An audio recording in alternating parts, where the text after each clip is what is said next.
When it comes to lighting up the night sky, nobody does it quite like Exotic Fireworks. Located not too far from our studio, they're in Dearborn Heights. From dazzling displays to explosive celebrations, they've been lighting up Michigan's nights for so many of us for a number of years.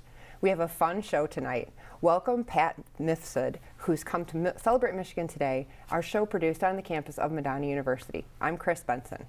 Pat, thanks for joining us. How you doing there? Good, good. So I understand you're going to be an explosive guest today. Definitely. Okay, good. So tell us, you are the owner of Explosive Fireworks, Well, or Exotic Fireworks? I'm one of the partners. I'm a partner there. Okay. Yes, I'm sorry about that. Yes, I'm a partner. Okay. And tell us how you came to be a partner in this business. So this is a strange one. I used to run a limousine service there, which was Entertainment Express, and I was there for about 30 years.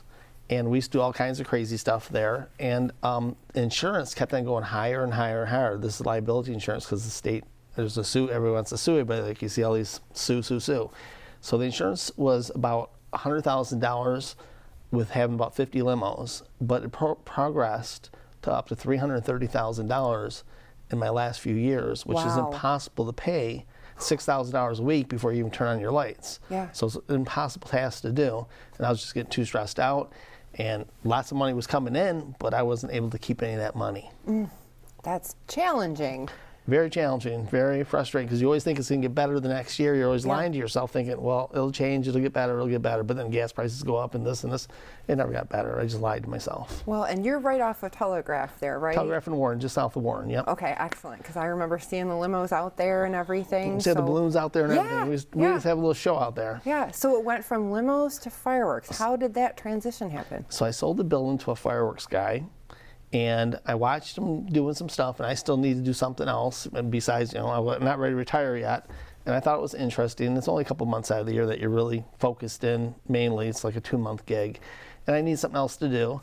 And he works at Ford's, is Husan Yones. And he works at Ford's, and he was looking for somebody maybe to help run it. So I live right by the building. I needed something to do. I said, why not? So I jumped in. Wow. So were you a business owner, like how many years have you owned a small business in Michigan? About 30 years. Oh wow, 30 years. So yes. Did you ever, when you were growing up, did you ever think, oh, I'm gonna, that's what I'm gonna do when I grow up? Of course. Oh, really? Yes. Oh, wow, why? I was always really motivated, I think by money though. Okay. But I had the biggest paper route and so on, and I always want to make money. So we're from Detroit. My parents were born in Detroit, and we were a little bit didn't have any money. So I think I went a little bit too far, meaning I became a workaholic because I didn't want to struggle, but I think I went to the extreme, meaning I worked too hard, and that's not good either. Sure. So I didn't really make that middle balance. But I always thought I'd own my own business, yes. Wow. I started off with one limo. That was my idea. Well, what I really started out with, let's go back a little bit before that. Yeah. So I had the paper route, and then I used to buy and sell concert tickets and sporting events. And that was a great business for me. It worked out great. And I used to be able to work out of my mom's house, and I just have the phone and me and no expenses, because all we had was the phone, and they would come and pick up the tickets. And that was really, really good. And then the internet technology pretty much took me out of that business, because then the internet came. Then you had StubHub, Craigslist, all this weird stuff that you can get them at. Yeah. So things had changed and revolved. So that took me really out of that business, technology. And then obviously the limousine took me out of the business because of the insurance going so high. So now on my third gig here, let's see how this one goes. What have you learned in that whole, it's a fascinating transition that you've made, different kind of businesses, and talking about how businesses have changed. Tickets now, I rember waiting out in line for tickets, totally different world now. Yes. With you have artists and you get on their website and it's like VIP and then there's a queue. I don't even get it anymore. It's totally insane. It's insane what they charge for the concerts. So back when we were growing up, or younger, obviously we'd go to as many concerts as we possibly could. It just was like, people just did that, just concert, what's going on this week? But now they're so expensive that people have to pick and choose and maybe only go 2 or 3 shows a year. So it's a whole different world. And the money they're charging for these, it's pretty much the promoter, the artists, and the venue pretty much are controlling, and it's supply and demand, and they'll charge whatever they want. So like for Taylor Swift, you might pay $700 for a ticket that used to be $20. And back when we were doing it, the whole stadium would be the exact same price. So it was $20 for the whole stadium. Now they do dynamic I don't know how to say it, dynamic Yeah. seating where they charge different prices throughout the whole arena, which is really, really different. Well, and it sounds like each business that you've worked in, each area you worked in, you've kind of learned and you've gotten to a place where you're like, okay, it's time to make a leap. It's time to make a transition. So went from that to limousines, now to fireworks. Why? What is it about fireworks? I mean, people, in my experience, I think people either love them or hate them, it seems like. So why that? So on that one, how I got involved with the partner, COVID came, and for some reason a light bulb went in my brain in about maybe like November, December of that year when COVID's really hitting. And I don't know where this came in my brain, but I just thought it's going to be a big year because nobody had anything to do. I got lucky on that one. It was just total luck.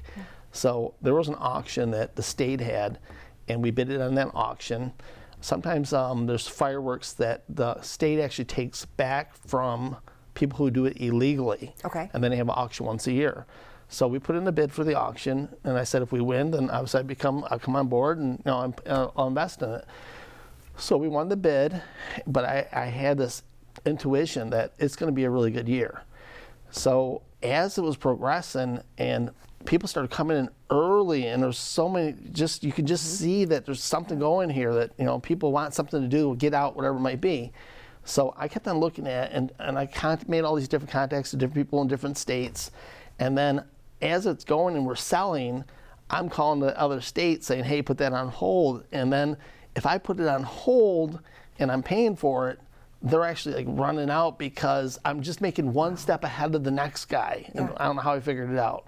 So we actually were one of the only stores in the state of Michigan that still had fireworks on July 4th of that year. Wow. About 6 o'clock. And the line was around the building. We couldn't even let the people in the building because there were so many people in the building. Wow. So, and it was across the country. Across the whole country, everybody ran out of fireworks because nobody was ready for this. It sounds like you said it was luck. I have a feeling it was not just luck and intuition, but also some business sense. But stay tuned on that. We have to take a break already. It's time.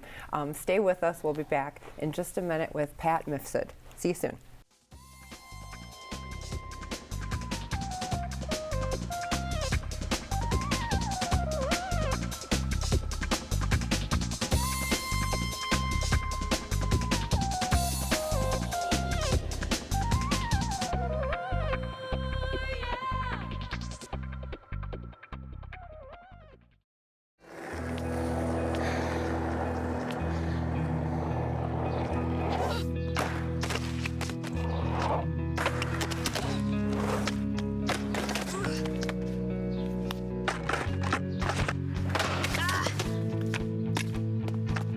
Learning how to kickflip 6 stairs takes determination.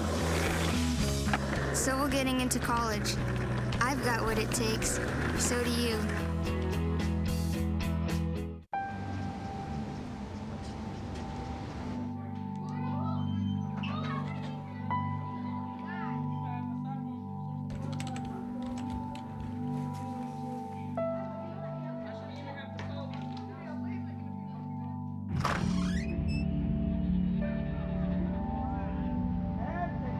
When life's this hard, it's no wonder 7,000 students drop out every school day. Visit boostup.org and help kids in your community stay in school.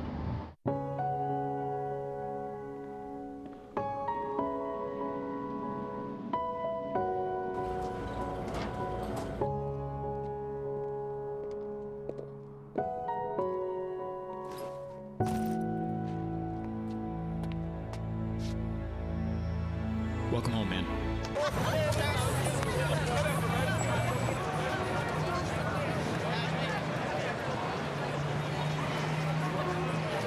So my uncle calls and he says he's dizzy and he's losing his balance. I'm like, Unc, you want me to take you to a doctor? He's like, no, I'm gonna look up the symptoms.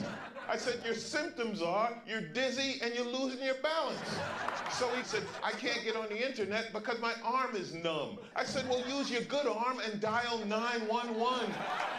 Stroke's no joke. If you or someone you love is showing symptoms of stroke, don't wait because it might be too late. Dial 911. Time lost is brain lost.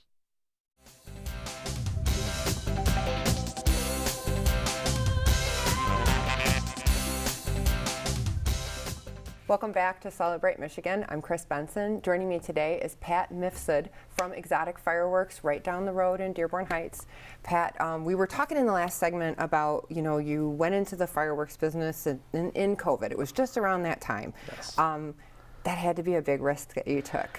Yeah, because most businesses were closed, and they were just panicking, worrying that is people going to buy anything and what's going to happen in Michigan. Yeah. But for some reason, again, I thought, people want something to do and they need something to do, and this is one thing they can do in their own backyard and have a little bit of excitement for the family, and it did work out well. Well, and I bet you were you nervous? Or did you just like, this is going to work out? I just have faith. I'm sure I had a little bit nervous, but I really felt it. I felt it 100. I really felt it. I felt this was going to happen. And like I said, they started lighting off the fireworks earlier that year because you could hear it outside and know something's going on. It's like earlier than it normally would. I remember. So it's just something going on out there, and it was just a build up right to the end. The momentum. Well, I know you brought some pictures to share with us so that we can get an idea of what we cannot shoot off fireworks in the studio, although everyone would have loved that. No. So let's take a look at the picture here. Tell us what we're looking at here. All right, I need to get my glasses on. I apologize. Sure. It looks like a very colorful box here, and I have to tell you, I have no knowledge of fireworks, so I need you to explain it to me like I don't know, because I don't. Yes. So that's called Hit the Road Jack. It lasts about 45 seconds, which is really good for a firework of a cake. It lasts 45 seconds, and it's 49 shots. Okay. That is a really one of my best sellers. It's just a really good seller because the value you get out of it, it is a show in a box. So that is a really nice one. So you have 49 shots, 45 seconds. 45 seconds is long. A good show. Okay, awesome. What about this one? So these are shells, and you put them in a tube, and you shoot them up in the sky. They're amazing. It's almost like you get hooked on it because it's so exciting that you're going to light something that goes up in the sky and it makes this beautiful firework. It gets really exciting. Wow. Okay. Oh, holy nishiki. So that would be the same thing. Now, there's going to be many names and many brands throughout the fireworks industry. It's called a 60-gram shell, and technically speaking, that's the most you can have is 60 shell, but they come in 4-inch, 5-inch, 6-inch, 7-inch. But technically speaking, they only can have a certain amount of whatever the gunpowder is. So they're really, whether it's 4-inch, 5-inch, or 7-inch, it's really like they're branding and putting more paper in there. There might be a little bit more effects, but it's really just more of a gimmick to tell you, hey, it's 4-inch, 5-inch, 6-inch, 7-inch. That's more of a gimmick because when you open it up, they can only have 60 grams of fireworks. Got it. Okay. That is a fountain. So you put that on the ground, and obviously makes all the sparks. It's beautiful. A lot of children really like that, and families like that. And if you're not really into the big, loud fireworks, that's what you want to get. Okay. How much would just any of these run? Like if I were to buy, because again, I haven't bought a lot of fireworks, so how much? An average person would probably come in and spend about $100 to have a nice, a nice little show. Yeah. You really need about $100. Could you do it for 25 or something? Yeah, you always can find something. I mean, we have stuff start at $1, so you can do it. But to have a nice, just something out there that's worth maybe a fountain, maybe something that goes up in the air. Probably at least $100 budget. I mean, people spend a lot more than that, but if you want something to go on, you might want to spend about $100. But I don't want to scare you. You can come in for $20. We'll find something for you. Whatever your budget is, we'll help you out. And I appreciate that because let's say, I know there's so many different events people have fireworks for. Like, let's say I'm having, of course, we think July 4th, right? Yes. I'm having a July 4th party, and I walk into your store. What do I see when I walk in, and then how do I know what the heck to get? So we do have a whole warehouse. I mean, it's crazy how much different things we have. I mean, it's a full, everything's there. And when people walk in, they're just amazed. They never, wow. But yeah, we have from little stuff from firecrackers to fountains to sparklers. There's many different things. But today there's obviously technology. So you could pull up that Hit the Road Jack on your phone by hitting Hit the Road Jack firework, and it actually show you a video of it. And we have some screens in there also that you could pull up and watch, so you have an idea what you're buying. Wow, I had no idea. Okay. I see a little stand maybe by the side of the road, or I see the fireworks store, and I'm a little intimidated maybe to come in because I'm like, I just don't know what to get. But it sounds like there's people there that could help me through that too. Definitely. We're definitely there to help you out, and that's our job is. So we'd have people running around the store to try to help out and do whatever we need to do to show you what it does and and you tell me, hey, my budget. You tell me what your budget is, and we try to give you an idea. Some ideas. What you're supposed to, what you're looking for. It almost sounds like artistic the way you describe it. Like there's an art flow to it. I imagine if I talk to one person or another person in the store, you might give me different ideas about what to do for a party. Yeah, because they might like something better than I like. So yeah, so everybody has their own whatever they like. So, you know, you were saying, like, let's say I come in, I spend about $100. How would I structure the show? Like, you know, if you watch a professional fireworks show, it's like the big finish, you know, and there's all this stuff going off. What do you recommend for people? So if you were spending $100, I would say I would start with maybe like the fountain, some sparklers, the kids having a little fun. There's some smaller cakes. They're called the 200-gram cake. The one that you showed was a 500-gram cake. So there's a 200, there's a 350, and a 500. So I'd buy maybe a couple of the 200-gram cakes. They start off like $10. And then I'd light those off and have the kids have fun, and then maybe do a fountain, and then your grand finale in this scenario would be the Hit the Road Jack. And that one we have on sale for $50, but it's like it is a show in a box. You'd be happy. I mean, it is like your grand finale. Now, what if I'm like big budget people? Like, do you have like high-end stuff where people like? What is the most a person has spent in your store? Over $1,000. I mean, there's definitely people spending some money, and well over $1,000 to come in there. They get their whole truck full, and it's crazy what they will spend on it. But if they want to have a big party in their backyard, or a big July 4th party, which a lot of these people, they have like a street party, a street block, and there's people that will sit in the chairs and watch the show, and they do it every year, and every year they try to get a little bit bigger and better. And add something to it, a little more pizzazz. Okay, all right. Well, hard to believe again, we are already at a commercial, but we're going to talk more about exotic fireworks and Pat Mifsud right when we get back. You'll hear a little bit more, and we got to talk about safety as well. So we'll talk about that in the next segment. Thanks.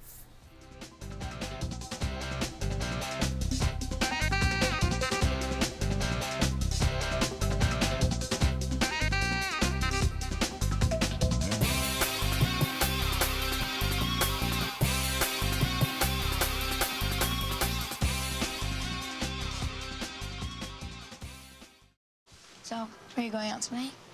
I can't. My parents say I have to be home right after work. That's so gay. Totally gay. Ugh, that is so Emma and Julia. Why are you saying that's so Emma and Julia? Well, you know, when something is dumb or stupid, you say that's so Emma and Julia. Who says that? Everyone. Imagine if who you are were used as an insult. When you say that's so gay, do you realize what you say? Knock it off.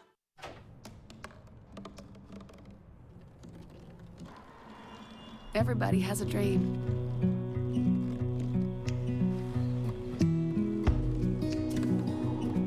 Mine was to see the ocean. And with a little help, I made it.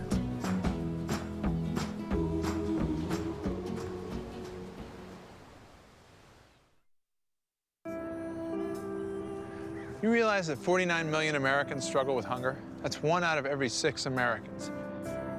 These people are around us every day. They're our friends, they're our coworkers, their kids go to school with our kids. Sometimes we're not even aware that they're struggling. This problem is closer than you think, but so is the solution.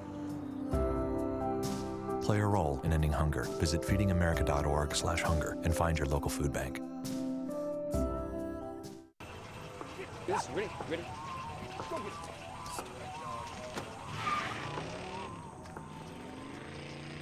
Oh, come on, Randy. Animal shelter, here I come. And no, I'm not crazy or emotionally damaged. That's a stereotype. I just belong to a total loser. I'm a good dog. So if you want a pet, adopt. And if you see Randy, tell him he dropped his wallet.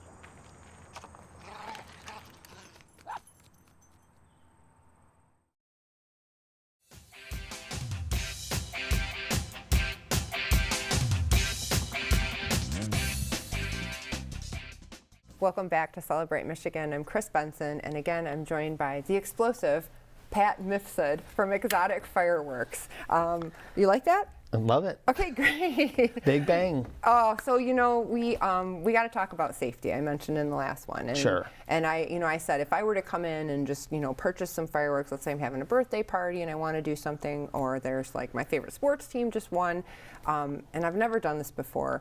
what can you do to help me make sure I have a safe event and that everybody leaves with everything they came with? I'll say it that way. That's great. So you can have it in your backyard. When you come in, if you tell us that you have a smaller backyard and you don't have a lot of room, then there's fireworks that go straight up and there's other fireworks that go on an angle. So depending on what your yard is and what you're telling me, I can help you with that. So in this instance, the hit the road jack would be a great one for somebody who has a small backyard. It goes straight up. There's not too much to worry about. All you do is put it on the ground. It's not going to, this particular one's not going to fall over. A lot of people will put something around it just for extra caution, which is a good idea.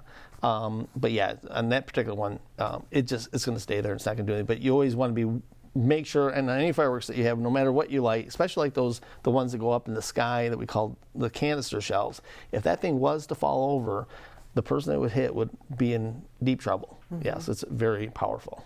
And, you know, I know there's like certain times, you know, in Michigan when you're supposed to use them or not use them. Where can people find that information, or what is that, you know, currently? So usually it's on our website, and if what not, is I'll your double website, check. by the way? It's exoticfireworks.net. Okay, exoticfireworks.net. So go ahead. So there's only a certain amount of days in the year that you can light fireworks, legally speaking, but over the year, things have changed a little bit. Like, there's so many different holidays that communities are celebrating.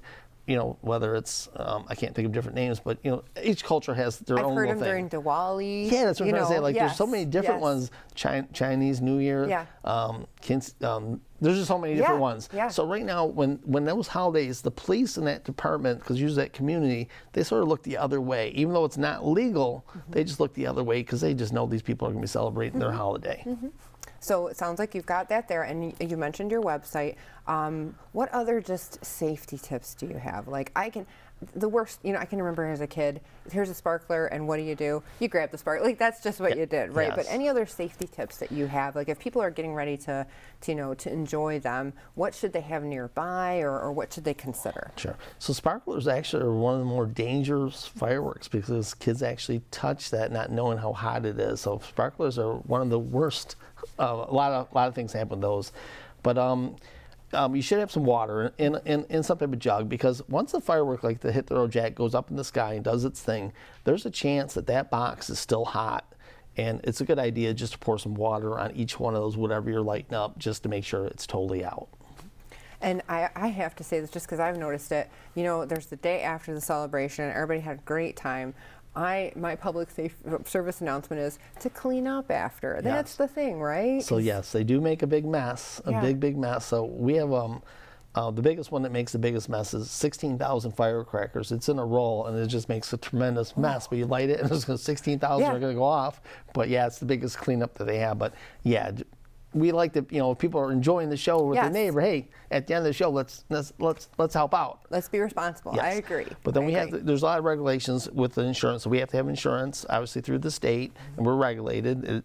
It's really regulated pretty tough. They come in our office and check to make sure we're doing things right.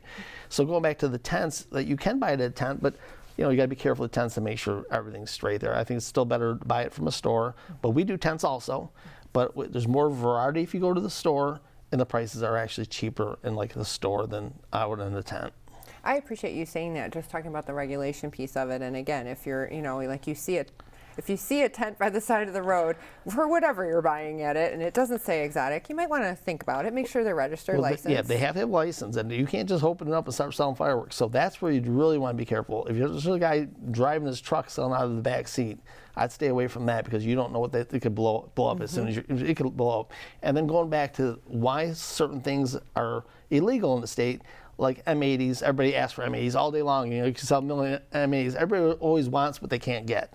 So the reason why that is illegal and been illegal, because if a little kid or somebody got a hold of that and not thinking, if the wick goes too quickly, it's going to blow off your hand. It's so dangerous. So those are against the law, but people come and ask for them. We just tell them, hey, they're illegal. We can't sell them to you. Right. You know, yeah. So right. yeah. So what do you see as the future for exotic fireworks? It sounds like, you've had a couple of different career, areas you've worked in. Yes. And is this a place you think you're going to stay for a while? Do you see things changing? What do you see down the road? So I plan on staying here for a little while. So the next year, though, after COVID, I had to do a little bit more work to get the customer base. We knew it was going to go down and people were going to spend as much because then they had their entertainment dollars they were already spending on concerts, movies, and whatever it might be. So I just try to promote as much as I possibly can, and I just keep on promoting, and hopefully keep my the same customer base. But the COVID year was just totally insane. But after that, it's obviously gone down. But then I try to make up for it by still talking to people and explaining, hey, I got the good deals, and we really have great deals, the best deals. We feel we have the best deals in Michigan. So come see Exotic Fireworks. Awesome. So then I have to ask, when you celebrate July 4th, do you light off fireworks at your house? So I'd love to, but guess what? We're working in that store till at least midnight. Oh. Yeah, we can't get out. It's impossible. So I try to do it on other holidays, like Labor Day. Can do it Labor Day, Memorial Day. I go at least do those. And on New Year's, this past New Year's, I did have a little free time, and I snuck out at 12 o'clock midnight, and you can light them off till 1 o'clock. And yeah, I got a little bit of excitement and lit them off. Took advantage of all of it, right? You got it. Pat, it's been very educational, and it's also been just fun having you on the show today. I really appreciate you so much. Thank you. Thanks a lot. Yeah. And thank you for watching us, too. Time has gone by so fast. We're so glad that you could spend time with Pat Mifsud and us talking about celebrating with a bang all the things we do here in Michigan. We'll see you next time on Celebrate Michigan.